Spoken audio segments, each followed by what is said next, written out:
السلام علیکم ورحمۃ اللہ وبرکاتہ۔ الحمد للہ وکفا وسلام علی عبادہ الذین اصطفى، اما بعد فاعوذ باللہ من الشیطان الرجیم، بسم اللہ الرحمن الرحیم۔ ان اللہ وملائکتہ یصلون علی النبی یا ایہا الذین آمنوا صلوا علیہ وسلموا تسلیما۔ اللہم صل علی سیدنا ومولانا محمد معدن الجود والکرم وآلہ واصحابہ وبارک وسلم صلاة دائمة سرمدا ابدا۔ بسم اللہ الرحمن الرحیم۔ وَلَئِن قُتِلْتُمْ فِي سَبِيلِ اللَّهِ أَوْ مُتُّمْ لَمَغْفِرَةٌ مِّنَ اللَّهِ وَرَحْمَةٌ خَيْرٌ مِّمَّا يَجْمَعُونَ۔ وَلَئِن مُتُّمْ أَوْ قُتِلْتُمْ لَإِلَى اللَّهِ تُحْشَرُونَ۔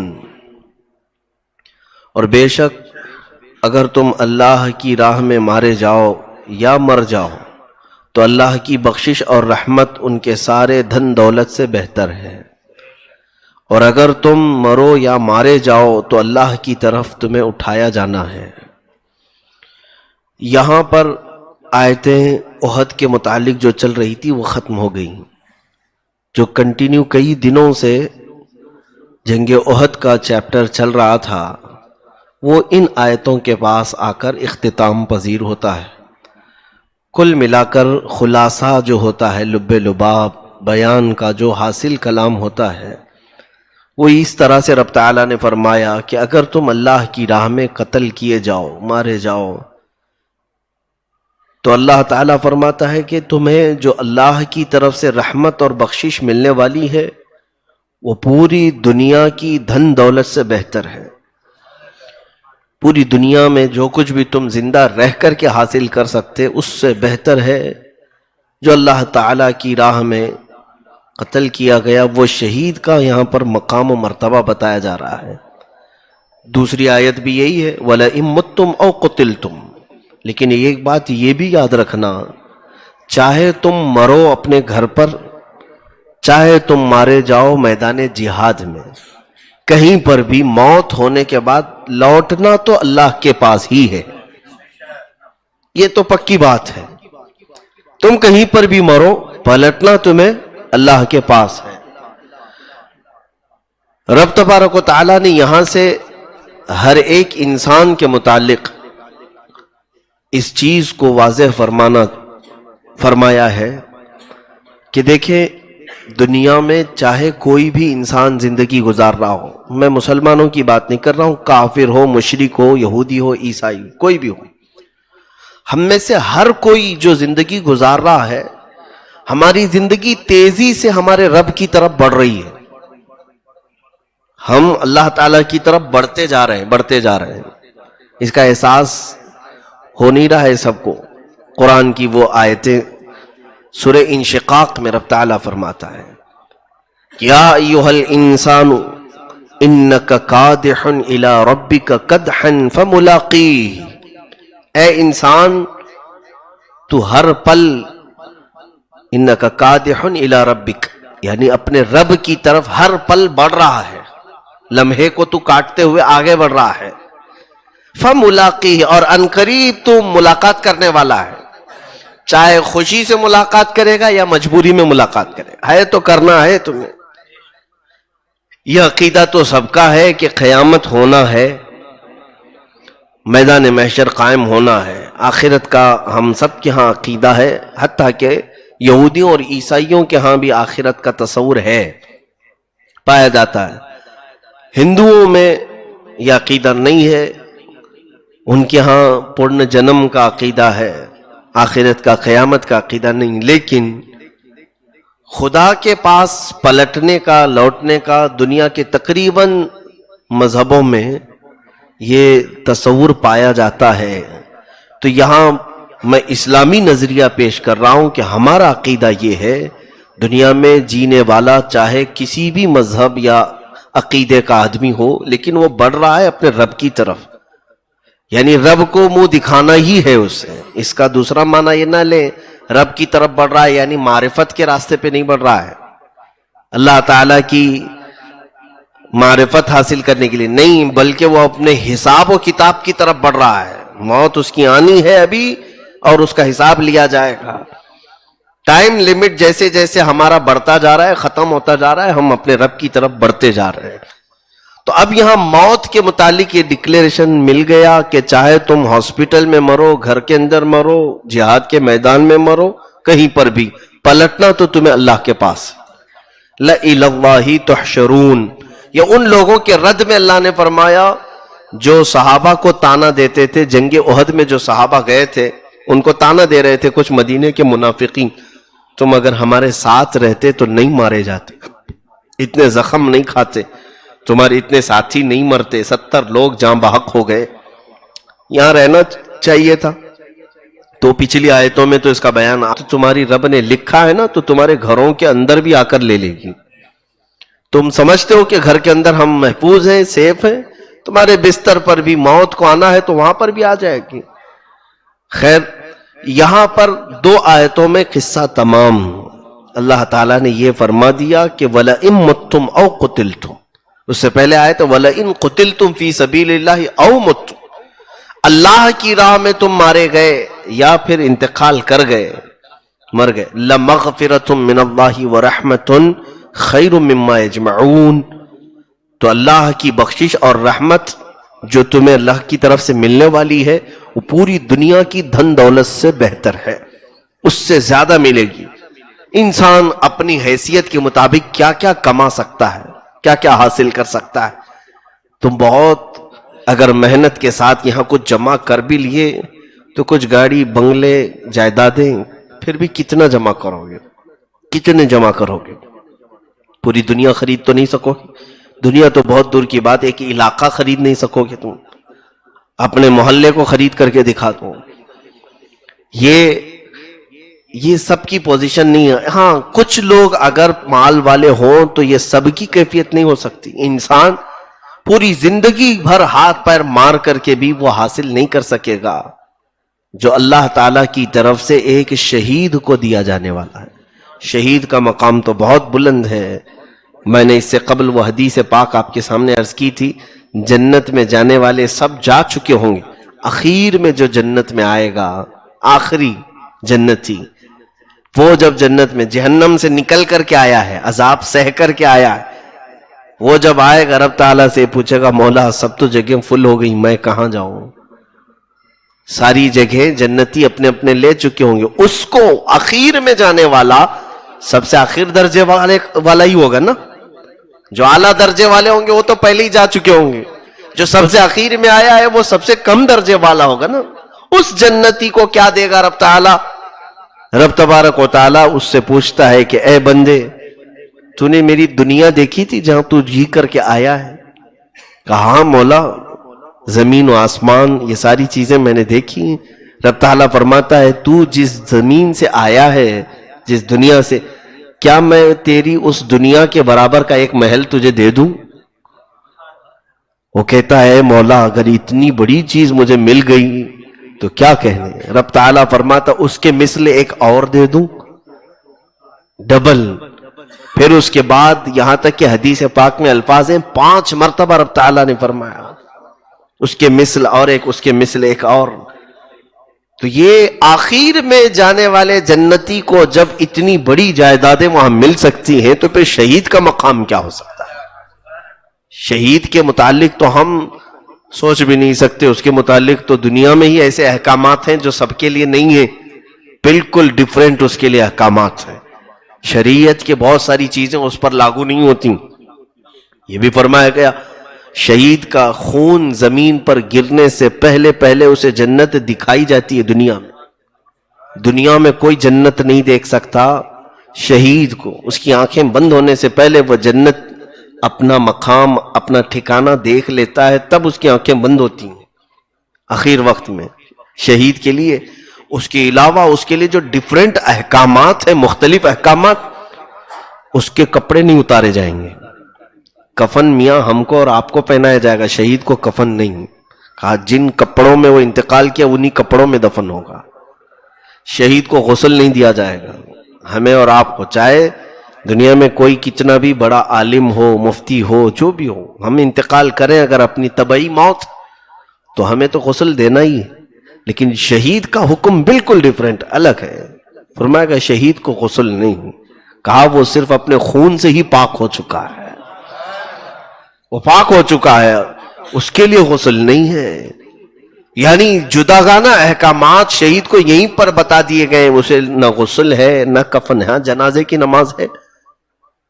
تو یہ ان احکامات کو دیکھ کر کے ہمیں محسوس ہوتا ہے کہ پوری دنیا میں جانے والے الگ انداز سے جا رہے ہیں، یہ اپنے الگ انداز سے جا رہا ہے. میاں ظاہر سی بات ہے، کوئی اسٹرکٹ سے بہت سے سخت اسکول بھی کوئی ہو دنیا میں، اسکول ہو جہاں یونیفارم کوڈ ہے، یونیفارم کے بغیر کوئی بچہ آ نہیں سکتا، سارے لوگوں کو یونیفارم ہے، اس میں سے اگر کسی بچے کو یہ کہا جائے کہ تو اپنی مرضی کے کپڑے پہن کے آ جا، تو یہ تو اس کا اعزاز ہے. پورے لوگوں کو ایک یونیفارم میں اسکول بلا رہا ہے، لیکن ایک بچے سے کہتا نہیں تجھے جو پسند ہے وہ پہن کے آ جا. یہاں پوری دنیا میں مرنے والے مسلمانوں کے لیے سفید لباس کا یونیفارم کفن کی شکل میں ہے، لیکن شہید کے لیے مولا فرماتا جو تو پہنا ہے وہ پہن کے آ جا، جو تیرے جسم پر ہے وہ اسی میں آ جا، باقی سب کے لیے احکامات نہیں ہے. تو یہاں پر اللہ رب العزت نے فرمایا کہ شہید کے لیے جو اللہ کی طرف سے مغفرت اور رحمت ملنے والی ہے، خیر مما یجمعون، جو کچھ بھی تم سب مل کر کے جمع کرو گے اس سے بھی زیادہ مولا اسے دے گا. اب یہ چیز کیوں آئی یہ بھی میں بتا دوں. پہلے کے دور میں جو جنگیں لڑی جاتی تھیں ان میں ایک مقصد مال کا حاصل کرنا بھی ہوتا تھا.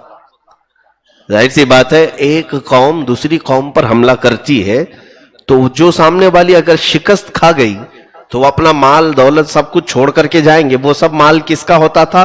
جیتنے والے غازیوں کا ہوتا تھا، اسی کو مال غنیمت کہتے ہیں. تو وہ مال بھی بہت سارے مجاہدین کو ملتا تھا، کبھی ان کو ملا کبھی ان کو ملا. تو پہلے کے دور میں یہ سسٹم چلا ہے، بہت ساری جنگوں میں بہت سارے لوگوں کی آمدنی کا ذریعہ بھی یہی ہوا کرتا تھا، ان کے گھر بار بھی انہی مال غنیمت سے چل جاتے تھے بہت سارے لوگوں. تو یہاں پر اللہ تبارک و تعالیٰ نے اس نظریے کا بھی رد فرما دیا کہ اگر تم جہاد میں اس لیے جاتے ہو کہ مال جمع کریں، کفار و مشرکین جو چھوڑ کر کے جائیں گے وہ مال غنیمت اگر لے کر کے ہم جمع کریں، تو رب نے فرمایا تم جتنا بھی جمع کرو گے اس سے کئی درجے زیادہ مولا کے پاس ہے، رب تعالیٰ کے پاس ہے. یہ تصور یہ ہٹا دو. پھر ہوا وہی، اللہ کے نبی صلی اللہ تعالیٰ علیہ وسلم نے صحابہ اکرام کے دلوں سے اس بات کو بھی نکال دیا تھا کہ ہمارا جو جہاد کا مشن ہے وہ مال حاصل کرنے کے لیے نہیں، تخت حاصل کرنے کے لیے نہیں، اعلاء کلمت الحق کے لیے، اللہ کا کلمہ بلند کرنے کے لیے. دیکھیں آپ، بدر کے بعد اللہ کے رسول صلی اللہ علیہ وسلم کے پاس مال غنیمت بہت آیا تھا، اور وہ حضور صلی اللہ تعالیٰ علیہ وسلم قاسم نعمت ہیں، سب کو تقسیم کرنے والے. جب مال غنیمت آپ صحابہ میں تقسیم کر رہے تھے، یہ بھی حدیث پاک میں موجود ہے، بخاری شریف کی بھی حدیث ہے، تو حضور صلی اللہ علیہ وسلم نے اس وقت مال مکہ سے جو ہجرت کر کے آئے تھے صحابہ، مہاجرین کو تھوڑا زیادہ دے دیا اور انصار کو کم دیا. جو مدینے میں تھے وہ انصار ہیں، اور جو ہجرت کر کے آئے تھے مکہ سے وہ مہاجرین ہیں.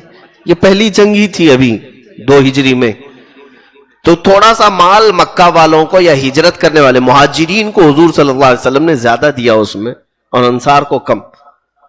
حالانکہ حضور اکرم صلی اللہ تعالیٰ علیہ وسلم عدل کے خلاف کر نہیں سکتے، کیونکہ آپ کی صفت بھی عادل ہے.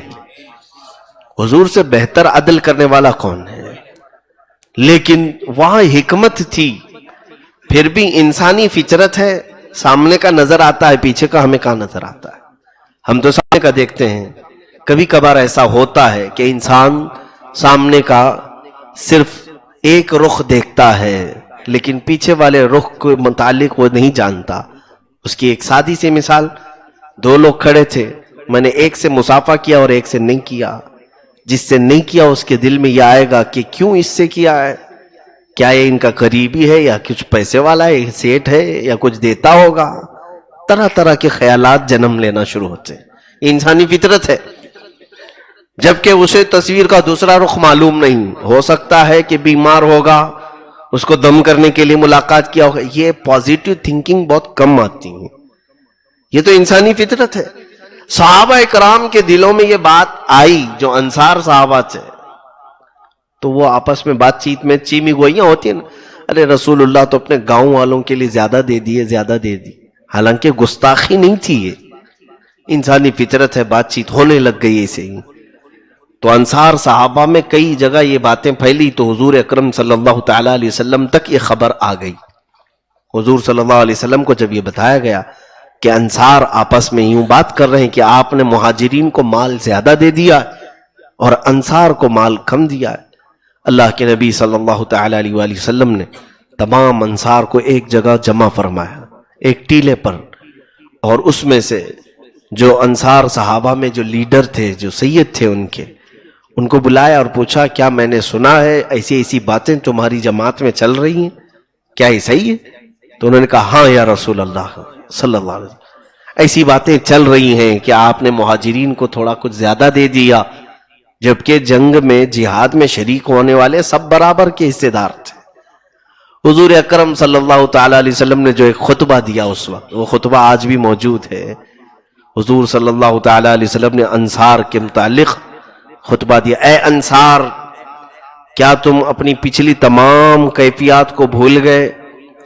کیا تمہیں اس بات کا اندازہ نہیں کہ میں جس وقت تمہارے پاس, میں مانتا ہوں, حضور فرماتے میں جانتا ہوں کہ جب میں اپنا شہر چھوڑ کے آیا تو تم نے اپنے شہر میں مجھے رکھا. میں یہ تسلیم کرتا ہوں کہ میرے صحابہ جو مکہ سے مارے جاتے تھے, مشقت اٹھاتے تھے, ان کو تم نے پناہ دی. لیکن اے انصار کیا یہ بات سچ نہیں کہ تم گمراہ تھے, کفر و شرک میں مبتلا تھے, میری بدولت اللہ نے تمہیں ایمان دیا؟ انصار نے کہا صدقت یا رسول اللہ, اے اللہ کے رسول بالکل سچ آپ نے فرمایا, ہمیں ایمان کہاں سے ملتا؟ حضور اکرم صلی اللہ علیہ وسلم نے یہ فرمایا اے انصار کیا یہ بات سچ نہیں کہ تم برسوں سے آپس میں لڑتے تھے, جنگ و جدال, قتل و غارت ہوتی تھی, اور میری بدولت اللہ نے تمہارے درمیان بھائی چارگی قائم فرما دی, اخوت اور محبت و محبت تمہارے اندر آئی؟ انصار نے کہا صدقت یا رسول اللہ, اے اللہ کے رسول آپ بالکل سچ فرما رہے ہیں, آپ کے آنے کے بعد جو تبدیلی آئی ہے وہ کبھی نہیں ہو سکتی تھی. حضور پاک صلی اللہ علیہ وسلم گناتے گئے, اس کے بعد ایک موقع ایسا آیا کہ وہ صحابی رسول جنہوں نے حدیث بیان کی روایت کرتے ہیں کہ سارے انصار صحابہ کی آنسوں سے داڑھی ہو گئی حضور پاک کا خطبہ سنتے سنتے. اخیر میں میرے آقا صلی اللہ علیہ وسلم نے فرمایا اے انصار جانتے ہو میں نے ان کو مال صرف اس لیے زیادہ دیا کہ یہ نئے نئے اسلام میں آئے ہوئے لوگ تھے جو ہجرت کر کے آئے, ان کے پاس یہاں رہنے کا نہ مکان تھا نہ دکان تھی, کوئی ان کا یہاں اسباب کا کوئی انتظام نہیں تھا. میں نے یہ سوچا کہ تھوڑا ان کو کچھ زیادہ دے دوں تاکہ ان کے قدم جم جائیں اور یہ تمہارے ساتھ کھڑے ہو جائیں. اور اخیر میں حضور نے اپنا یہ تو مقصد بیان کر دیا کہ کیوں زیادہ دیا, لیکن پھر حضور صلی اللہ علیہ وسلم یہ فرماتے ہیں اے انصار کیا تم اس بات پر راضی ہو؟ یہ اب پوائنٹ کی بات ہے جو پورے خطبے کا خلاصہ ہے, حضور کے پورے بیان کا حاصل کلام. فرماتے ہیں اے انصار کیا تم اس بات پر راضی ہو کہ دنیا والے پوری دنیا لے جائے اور انصار محمد الرسول اللہ کو لے جائے صلی اللہ علیہ وسلم. انصار صحابہ رونے لگے یا رسول اللہ اب اس کے بعد ہمیں کسی چیز کی خواہش نہیں کہ اللہ کے رسول ہمارے ساتھ ہے. پھر حضور نے فرمایا کہ اگر اللہ تبارک و تعالیٰ نے دو وادیاں رکھیں, ایک وادی میں سارے انسان آئیں اور ایک وادی میں انصار, اور اللہ مجھے کسی وادی میں جانے کا حکم فرمائے لسلکت وادی الانصار, میں انصار کی وادی میں ہی جانا پسند کروں گا. حضور نے یہاں تک ان کا مقام بیان فرمایا کہ میں اس وادی میں جاؤں گا جس وادی میں میرے انصار صحابہ ہیں. اور اس کے بعد دعا کی اللہم ارحم الانصار وارحم ابناء الانصار وارحم ابناء ابناء الانصار, اے اللہ انصار پر تو رحمت نازل کر, ان کے بیٹوں پر رحمت نازل کر, ان کے بیٹوں کے بیٹوں پر رحمت نازل کر. یہ دعا سب سے زیادہ انصار کے لیے. یہاں سے میں بتانا چاہتا ہوں کہ مال کو لے کر کے جو دل میں خلش پیدا ہوئی تھی، جہاد میں جا کے آنے کے بعد مال غنیمت سب کو برابر ملنا چاہیے تھا، رسول کریم صلی اللہ تعالی علیہ وسلم نے اپنے اس خطبے سے اس خلش کو بھی دور کیا۔ ہمارا مقصد مال حاصل کرنا نہیں، اللہ اور اس کے رسول کی رضا حاصل کرنا ہے۔ جس کے ساتھ اللہ کے رسول کی رضا ہو وہ پھر دنیا اور آخرت میں سرخرو اور سربلند ہے، اور باقی مال جتنا بھی جمع کر لیا لیکن اللہ اور اس کے رسول کی رحمتوں سے دور رہا تو پھر اس کا سارا مال قبر تک بھی نہیں جا سکے گا، حشر تو بہت دور کی بات ہے، قیامت تو بہت دور کی بات ہے، وہ اپنی قبر تک اپنا مال اٹھا کر نہیں لے جا سکے گا۔ عزیزان گرامی، یہاں پر جنگ احد کے متعلق جو کچھ بھی احکامات تھے، جو بیانات تھے، وہ سب یہاں ختم ہوئے۔ اس کا ایک خلاصہ حاصل کلام بھی میں بتا دوں، یہ جنگ جو ہوئی جنگ احد، یہ بدر میں جو صحابہ کرام کو فتح حاصل ہوئی تھی، اس کا بدلہ لینے کے لیے مکہ کے کافر آئے تھے۔ یہ بدلے کی جنگ تھی، یعنی کفار مکہ کو بری طرح سے مارا تھا صحابہ نے بدر میں، جنگ بدر میں 17 رمضان کو جو ہوئی تھی۔ اس کے بعد یہ جنگ شوال میں ہوئی، کچھ دنوں کے بعد یہ جنگ احد، کافر آئے تھے بدلہ لینے کے لیے، بدر کا بدلہ لینا ہے، بدر کا بدلہ لینا ہے، تو وہ آئے، ان کی تعداد 3000 کی تھی اور حضور صلی اللہ علیہ وسلم کے ساتھ 700 لوگ تھے۔ پھر بھی کتنے گنا زیادہ ہو جاتے ہیں۔ بدر میں بھی ایسی حالت تھی، 313 تھے اور ادھر 1000 کی تعداد، اور احد میں یہ 700 تھے اور وہ لوگ 3000 تھے۔ خیر ٹرپل یعنی 3 گنا زیادہ کے قریب اس طرف کی فوجیں تھی۔ اس کے باوجود وہ جنگ کا لوکیشن میرے آقا صلی اللہ تعالی علیہ وسلم نے بہت اچھے انداز میں بنایا۔ ایک اونچا ٹیلہ تھا جبل رمات، وہاں پر 50 تیر انداز صحابہ کو حضور نے کھڑا کیا، فرمایا تھا جب تک میں نہ کہوں اترنا نہیں۔ جنگ شروع ہوئی، صحابہ نے بری طرح سے انہیں پاؤں اکھڑنے پر مجبور کر دیا۔ کفار و مشرکین میدان درہ چھوڑ کر بھاگ گئے، اور وہ اوپر سے جو ٹیلے پر کھڑے تھے صحابہ، حضور کا حکم آنے سے پہلے پہلے وہ اتر کر کے آ گئے، 40 صحابہ اتر کے آ گئے، یہ سوچ کر جنگ ختم ہو گئی، مال غنیمت جمع کرو، مال غنیمت جمع کرو۔ میاں مال جو ہے ہر جگہ بہت جگہ دھوکہ دیتا ہے، بہت جگہ دھوکہ دیتا ہے، بڑے بڑے لوگوں کا تقوی ختم کر دیتا ہے۔ خیر وہ صحابہ اکرام تھے، ان کے متعلق میں یہ باتیں نہیں کر رہا ہوں، لیکن عوام الناس کے متعلق کہ بڑے بڑے پرہیزگاروں کی پرہیزگاری مال کی بدولت ختم ہو جاتی ہے۔ وہ مال غنیمت جمع کرنے کے لیے اترے ہی تھے، کفار و مشرکین نے دیکھا یہ درہ خالی ہو گیا ہے، جبل رما، پیچھے سے آ کر کے حملہ کر دیا، اور جو بھاگے ہوئے کافر تھے انہیں بھی بلا لیا۔ اس طرح سے گھمسان کی جنگ میں مسلمانوں کا بڑا نقصان ہوا، 70 صحابہ اکرام کی شہادت ہوئی۔ اسی جنگ میں رسول کریم صلی اللہ علیہ وسلم کے دانت مبارک بھی شہید ہوئے۔ آپ کو قتل کرنے کا ناپاک منصوبہ بنایا تھا کافروں نے۔ صحابہ 30 صحابہ ایسے ہیں جنہوں نے صرف حضور کا ڈیفنس کرتے کرتے اپنی جان دی تھی، حضور کی دفاع میں، حضور کی حفاظت کے اعتبار سے اپنی جان دی تھی۔ تو یہ جنگ جو ہے اس میں کئی امتحانات تھے، کچھ لوگ منافقین بھی اس میں شامل ہو گئے تھے۔ منافق کسے؟ جو ظاہر سے مسلمان، اندر سے کافر، حضور کی گستاخی اندر سے تھی لیکن بظاہر وہ مسلمان بن کر کے صحابہ کی صفوں میں تھے۔ انہوں نے بھی بہکانا شروع کیا، دیکھو ہم نہیں کہتے تھے محمد سچے نبی نہیں ہیں، اگر وہ سچے ہوتے تو فتح ہم کو ملتی، دیکھو کافروں نے ہمیں کیسے مار دیا۔ تو صحابہ کو یہ منافقین بہکانے لگے، اور کئی صحابہ اکرام ان کی باتوں میں آ کر کے پیچھے ہٹ بھی گئے تھے۔ پھر ان کی معافی کا اعلان بھی آ گیا قرآن پاک میں، جب انہیں احساس ہو گیا کہ یہ منافقین کے بہکاوے میں آ گئے تھے، تو اللہ تعالیٰ کے حضور جب انہوں نے توبہ کی تو اللہ نے ان کی توبہ قبول فرمائی۔ یہ تھا جنگ احد کا پورا پس منظر۔